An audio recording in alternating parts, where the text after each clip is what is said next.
BBOR Black Box Online Radio, coming to you from West Virginia at heart and from around the globe.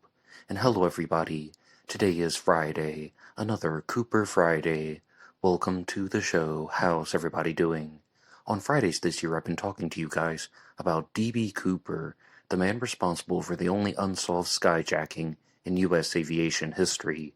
And in this episode, I will be examining Vince Petersen as a D.B. Cooper suspect. I think that Vince Petersen enters the conversations for two main reasons. One is that he is a proposed person of interest, so people are trying to evaluate the findings, and the second reason is because he is the suspect of D.B. Cooper researcher Eric Eurlus, who has been very public about his belief that Vince Petersen was indeed D.B. Cooper.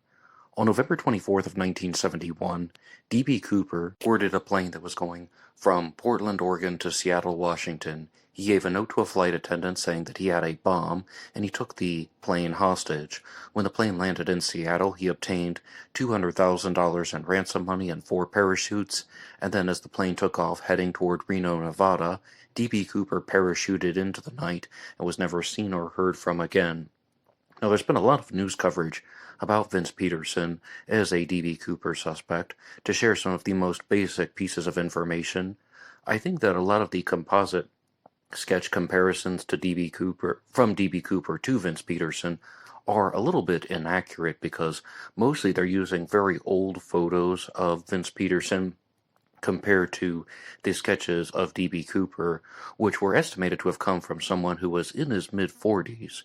Now, the real Vince Petersen would have been 52 years old at the time of the skyjacking, which I think is a little bit old for D.B. Cooper, compared to these estimates. And you'll notice that we have suspects that were in their 20s and 30s, and of course there are lots of suspects who were in their 40s at the time of the skyjacking, and then you have a suspect like Vince Petersen who's in his 50s. And Vince Petersen was a metallurgist. He worked with Remcrew titanium, which is now crucible steel, and I think that a big focus of Eric Eurlus's research and investigations into Vince Petersen relates to the fact that D.B. Cooper left behind his clip-on tie on the airplane on the Boeing 727 that he hijacked, and when this tie was examined under an electron microscope, they found over 100,000 different particles, and these particles came from all sources, all types of different things, but they had lots of rare metals and also salts, and the rare metals were even to the point where they had things that it didn't seem like just someone who worked with metal would have them on their tie. These seemed like specific things that would come from someone who was a metallurgist or a mechanical engineer or working for a company such as Remcrew Titanium, because there are different ways to generate metals, and Remcrew was one that would have accounted for all of the particles on the tie. But Eric Eurlus also released a video earlier this year talking about one of the particles on D.B. Cooper's tie was actually cumberlandite, which can even be found in the rocks of Rhode Island. But I would like to go over to an article from the U.S. Sun, and this is just available on thesun.com, and this is all about Vince Petersen as a D.B. Cooper suspect, and the subtitle even says, Vince Petersen, who died in 2002, emerged as a prime suspect in the case in late 2022. Well, already I have to stop that post right there because, well, Vince Petersen might be the suspect of Eric Eurlus, a different D.B. Cooper researcher named Ryan Burns, who runs the D.B. Cooper Sleuth channel, has publicly stated that Vince Petersen is one of the worst suspects, if not the worst suspect, and he has said that on his own channel, D.B. Cooper Sleuth, as well as when I interviewed him here. And I also invite you to check out some of the D.B. Cooper interviews that I've done for Black Box Online Radio, and as always, give your feedback in the comments section down below. Let's continue with the article from The Sun. The daughter of a leading suspect in the D.B. Cooper case is fighting to clear her father's name. On Thanksgiving Eve of 1971, a man who became known as D.B. Cooper hijacked Northwest Airlines Flight 305, and parachuted out of the plane at 10,000 feet with $200,000 strapped to his waist.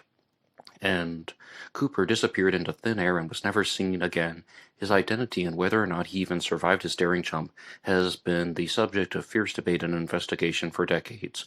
More than 800 potential suspects were considered by the FBI in the years following the crime, but none were deemed to be a compelling match, and no arrests were ever made. The Bureau officially closed its investigation into the D.B. Cooper heist in 2016, rendering this the only unsolved skyjacking in U.S. history. But refusing to give up the hunt is investigator Eric Eurlus, who has spent the last 13 years digging into the case. In late 2022, Eurlus named Vince Petersen as his prime suspect. Vince Petersen was a metallurgist who died in 2002, it was in 2022 when Eurlus named Petersen as a suspect. Vince Petersen, a metallurgist who died in 2022, would have been 52 years old at the time of the skyjacking and shared a number of physical traits with the crook. One of the key items of evidence that led Eurlus to Petersen's door was a series of chemicals found on the clip-on tie that Cooper left behind, and they were consistent with rare specialty metals from the aerospace sector. Now, a lot of people are going to be disputing this because you might even be wondering about this. Well, does this really mean that D.B. Cooper was a metallurgist? Could he not have been wearing someone else's tie? And the usual reasons that come up were that he took the tie from someone else's home, he borrowed it, he stole it, he bought it in a thrift shop. I think the thrift shop issue is not very likely because, as I understand, the particles are mostly found on the knot of the tie, even though it was a clip-on. This means that it was coming from somebody's hands, and you would think that if it's gone through the thrift shop process, or that it's just been handled by so many people at the thrift shop, then perhaps it would have been placed in different areas, and I was just expecting that there would be less evidence. But that's just a guess on my part. I am the first to admit that I am not a forensic scientist. Further analysis of those elements led Eurlus to a now defunct specialty facility in Pittsburgh called Crucible Steel, where Petersen worked as an engineer. Last year, the investigators sued the FBI to gain access to the tie to test it for DNA, but the case was dismissed this month. And this brings up an even more important issue than the metals, because, as we stated, who is to say that the metals on the tie actually came from Cooper? The tie could have belonged to somebody else, and maybe Cooper only wore it one time. But this is the more important thing that I think: DNA. And since I've been doing the Cooper Friday segment, talking to you guys about this on Black Box Online Radio, I have not seen anything to indicate that they actually have D.B. Cooper's DNA. It seems like the evidence was just so poorly handled that they might never obtain D.B. Cooper's DNA. I give credit to Pat Boland, someone whom I've interviewed on this channel, and I have an interview with here that you can listen to, where Pat Boland was talking about how the most likely source of DNA for the Cooper case might actually be the touch DNA that was left on the parachute cards from the parachute that D.B. Cooper did not use. Okay, that's one thing. And then the next one would be if they were somehow able to find the hair slide, because I think that there's a big difference between the hair slide and the cigarette butts. D.B. Cooper smoked 7 Raleigh filter tip cigarettes on the plane, and one of them was actually smoked by Tina Mucklow. That's why there were 8 in the tray. But what is interesting about this is the cigarette butts were most likely destroyed, perhaps even around December of 1971, because they couldn't get fingerprint evidence, so those are out. But there was a hair from D.B. Cooper that was left behind on the headrest. And it was also reported on D.B. Cooper's sleuth that he was the only person to use that seat on the plane that day, so there's a very high chance that was D.B. Cooper's hair. But the hair slide was lost. However, it was not destroyed like the cigarette butts. Therefore, if that hair slide is somehow located, apparently it's just been misplaced, lost, and it's in some type of other archive, and it's just floating around. If that thing is located, then there would be a much clearer DNA profile, but as of now, I don't think there's anything to say that they have a reliable sample of D.B. Cooper's DNA. Now he has enlisted the help of Vince Petersen's daughter, Julie Dunbar, to appeal directly to the Bureau to release the artifact and help solve the case. Unlike Eurlus, Dunbar doesn't believe her dad was D.B. Cooper. And one thing that I've noticed during these Cooper investigations is a lot of people do not take kindly to the fact that their relative gets accused of being D.B. Cooper. I've even had people contact me and say that, hey, if you're talking about my relative as D.B. Cooper, Absolutely not. And she told the Sun, I told Eric I understand all the evidence that he's gathered, and that he's claiming the research leads to where my dad worked and everything, and that's fine. But it's my dad's character you really need to rely on, because this is not something that he would have done.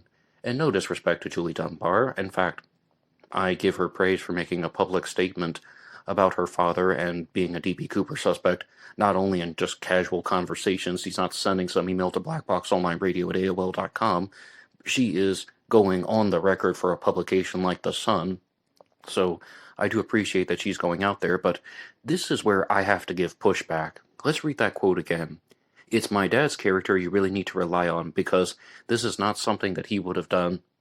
We experience this in the true crime world all the time, particularly in the stories about serial killers that I discuss here on Black Box Online Radio, and I admit that D.B. Cooper was not a serial killer, but they would just say that, no, it couldn't have been that guy. It just wasn't in his character. We just didn't see it coming. No, that wouldn't have been him. Are you sure you've got the right person? There's no way he would have done something like that. Some people can conceal their hidden agendas. And with somebody like D.B. Cooper, as I said, he was not a serial killer, so this isn't some type of homicidal dark side. This would be somebody who was planning a heist. And it's more like a closely guarded secret as opposed to actually going through with the threat to kill people.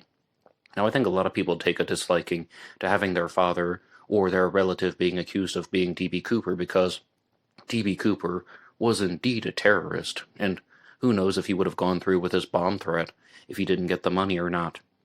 But, Julie continues with her statement here. He wouldn't have dived out of a plane. He wouldn't have abandoned the family the day before Thanksgiving and flown out to Washington and decided to hijack a plane and ask for 4 parachutes and $200,000 and then jumped out of the plane into the dark at night when it was raining. That's not my dad. He was very well educated. He didn't do anything on the spur of the moment, and something like that is just out of character. Alright, so, I mean, she's giving her side of the story, and I appreciate that, but to give some honest feedback, when people just say that's not in their character, that's not the type of person that they were, I really can't use that as any type of counter evidence. That doesn't really mean a whole lot to me. Julie Dunbar added, Eric's story is very compelling, I'll give him that, but it does not change my mind that my dad was not D.B. Cooper. Vince Petersen was a normal dad. And this ends the quotation from Julie Dunbar. Vince Petersen worked at Crucible Steel for more than 2 decades. The facility was one of the major suppliers of titanium and stainless steel parts for Boeing during the 1960s and 70s, Eric Eurlus says. The plane was hijacked, and it was a Boeing 727, and it's long believed that he had ties to the aerospace industry because of his near-constant use of aviation jargon. Well, I agree with that. I mean, when D.B. Cooper's talking about flying the plane at 10,000 feet with the landing gear down, with the flaps down, and knowing where the oxygen tanks were on the airplane, I think D.B. Cooper knew an enormous amount about airplanes. So D.B. Cooper's using aviation jargon during the heist and his seemingly intimate knowledge of the inner workings of the aircraft. Eric Eurlus was led to Crucible Steel by several titanium particles found on D.B. Cooper's tie that the company had patents for at the time of the hijacking. The investigator believes Cooper worked at the plant that Petersen is. The investigator believes Cooper worked at the plant and that Vince Petersen is the most compelling match for him. Well, if it's just going to be some guy in his 50s with no parachuting experience, why does it have to be Vince Petersen? Why not somebody like Milton Vordal, whom I've stated in a previous episode, perhaps resembles the composites and physical description a lot more, although Milton Vordal was considerably older than Petersen. He was 6 years older than Vince Petersen. Milton Vordal was 58 years old at the time, and Vince Petersen was 52. And they identified a new particle on Cooper's tie earlier this month, a pure titanium smeared with stainless steel, that Eurlus thinks fortifies Cooper's links to Crucible. I mean, I just want to say, though, in defense of Eric Eurlus, if they do catch D.B. Cooper because of these tie particles, he has been one of the loudest voices. Not everybody is using this method. Not everybody is looking at the rare metals on D.B. Cooper's tie. Instead, they are looking at stories that have been told. They've been looking at confessions, such as in the cases of Walter Recca and Wolfgang Gossett. They are looking at a motive. modus operandi, reasons to commit the skyjacking, and that's definitely discussed in the stories of Joe Lackich as a D.B. Cooper suspect. And some people just look at character skills and abilities, amongst other things. But Ted Braden is perhaps the top suspect for that. And Eric Eurlus will continue here. Smearing titanium with steel is a process known as cold rolling, which Crucible was one of the very few facilities to practice during the 60s and 70s, according to Eric Eurlus. Theorizing a potential motive, Eurlus notes that Crucible and Boeing both experienced mass layoffs in 1971 because of a sharp downturn in the aerospace sector that year. So could that be a motivation for Vince Petersen to commit the skyjacking? Did he have some type of employment issue with Crucible Steel or Remcrew Titanium, and that led him to enact this as a type of revenge plan? His family apparently wants to dispute that. They just think that that was completely out of line for him, but I completely understand where they're coming from. I know where they're coming from. My dad wouldn't do something like that. People have secrets all the time. I'm just putting it out there. And I would like to go to a different article now that is from OregonLive.com called New D.B. Cooper Suspect Revealed Through Lab Analysis of Skyjacker's Tie Just in Time for CooperCon. And this episode is just in time for CooperCon of 2024. This one is going to be a little bit older, and this article came out in 2023 for last year's CooperCon, but I hope everyone is having a good time at that convention out on the Pacific Northwest. And this is by Douglas Perry of the Oregonian, just citing the source. This much you can say about Eric Eurlus. He doesn't give up. The true crime investigator who organizes the annual CooperCon in Vancouver believed for years that a man named Sheridan Petersen was the celebrated D.B. Cooper skyjacker. He told the Oregonian in 2019 that he was 98% certain that Sheridan Petersen was the pseudonymous criminal who inspired songs, countless books, and even a feature film. But unlike many other dedicated Cooperites trying to bust open the only unsolved airline hijacking in U.S. aviation history, Eurlus is waiting to reevaluate his assumptions, and he's willing to do so when the evidence doesn't quite line up with them. And I really do think there is something to be said for that, and credit goes to Eric Eurlus, because what a lot of people do in unsolved mysteries is they have a suspect, and they don't back down from their suspect when they're faced with contradictory evidence, even if it's possibly exonerating evidence. They then just reshape their theory to make the new piece of evidence fit. And I do think there is something commendable about someone who is willing to look at different possibilities. And the mysteries that I talk about the most on Black Box Online Radio are the Zodiac Killer, D.B. Cooper, and Jack the Ripper. So, once again, credit to Eric Eurlus. He abandoned the late Sheridan Petersen as a suspect about a year ago in 2018 when he couldn't find anyone in the former smoke jumper's long life who knew him to puff on cigarettes. The skyjacker who bought a $20 plane ticket at Portland International Airport on November 24th of 1971 under the name Dan Cooper jumped out with $200,000 and smoked cigarette after cigarette while on board the Boeing 727 that day. Well, I don't think that's an acceptable reason. I mean, you might view that as a piece of counter-evidence, but D.B. Cooper only smoked 7 cigarettes on this entire journey. I think that the only piece of evidence that we can gain from the cigarettes is that D.B. Cooper was most likely not a chain smoker. Most likely not.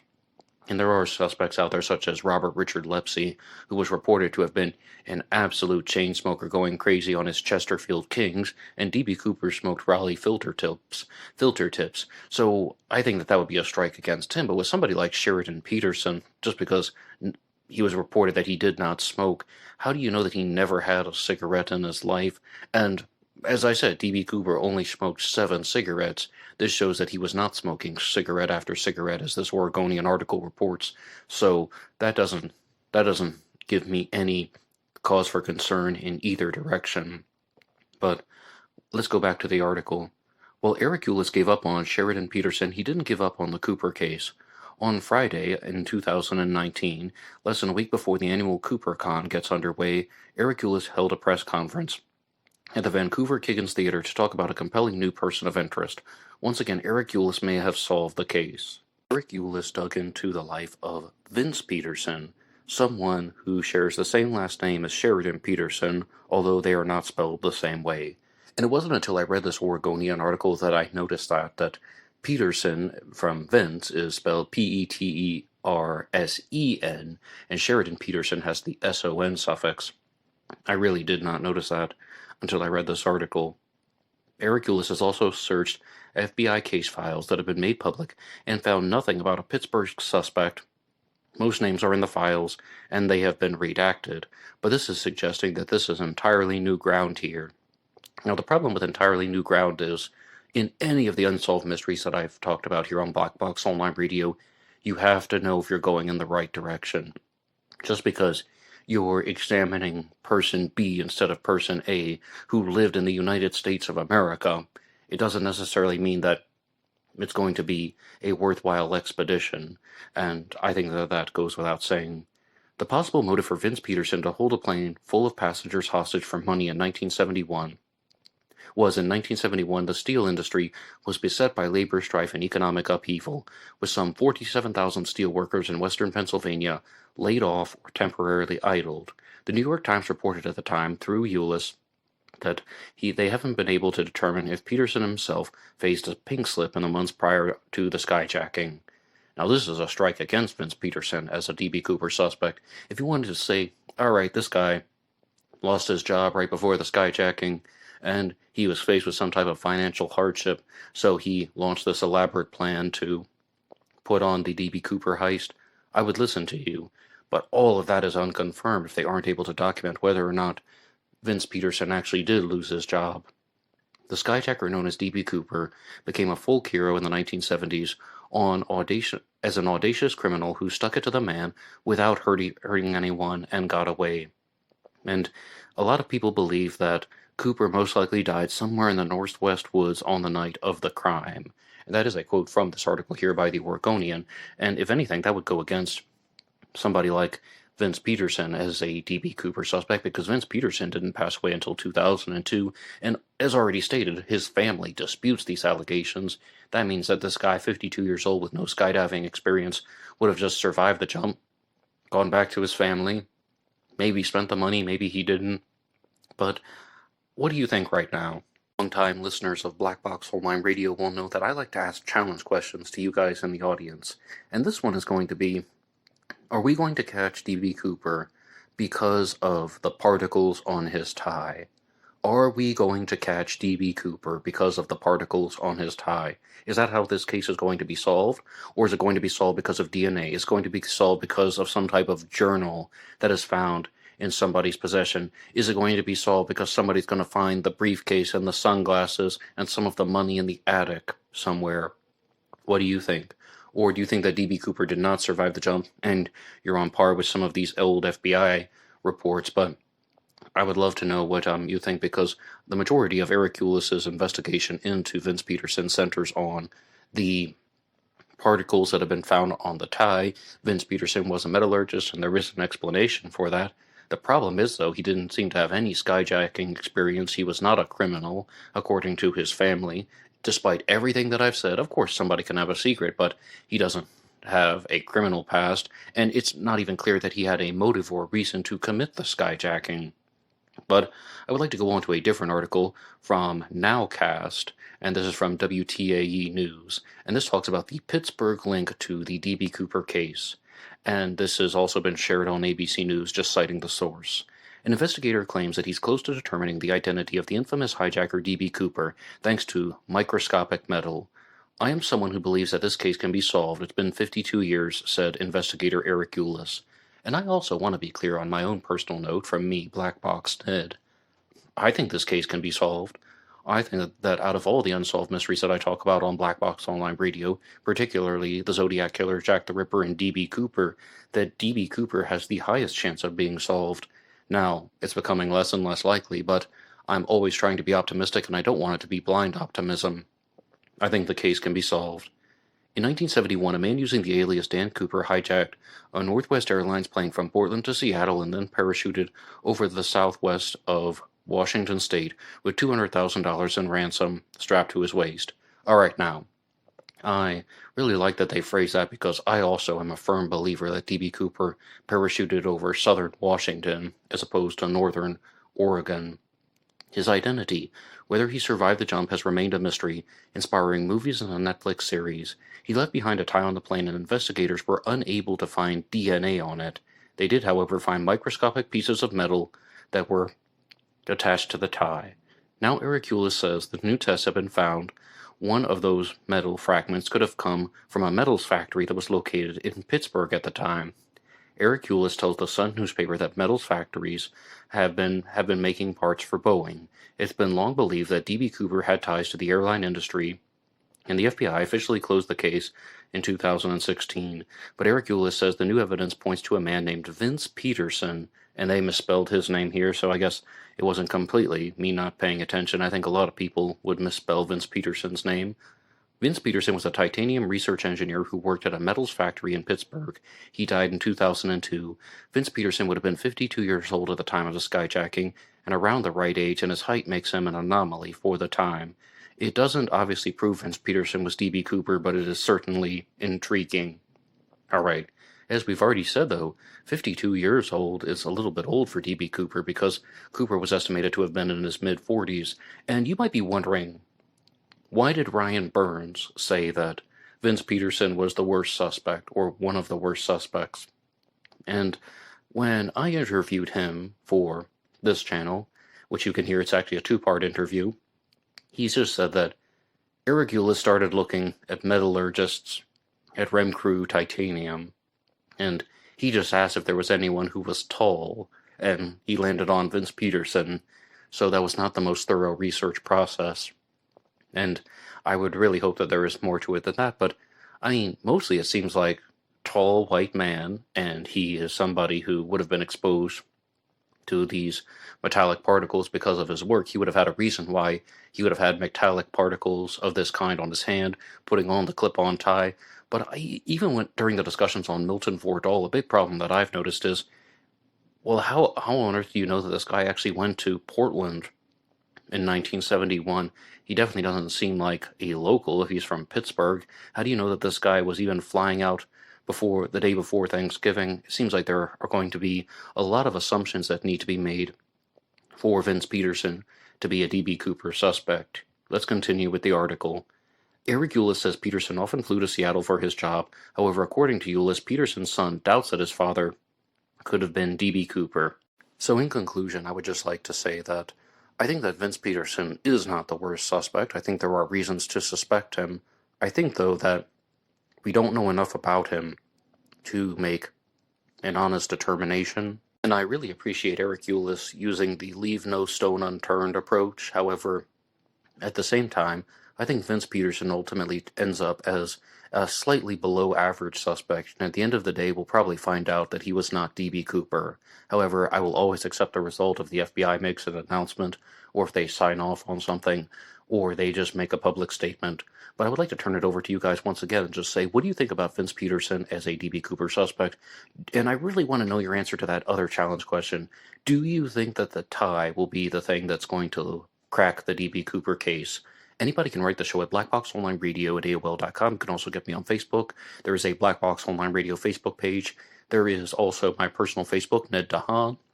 And there's blackboxned88 on Instagram, blackboxned88 on TikTok. And I will see you guys over there. Until next time.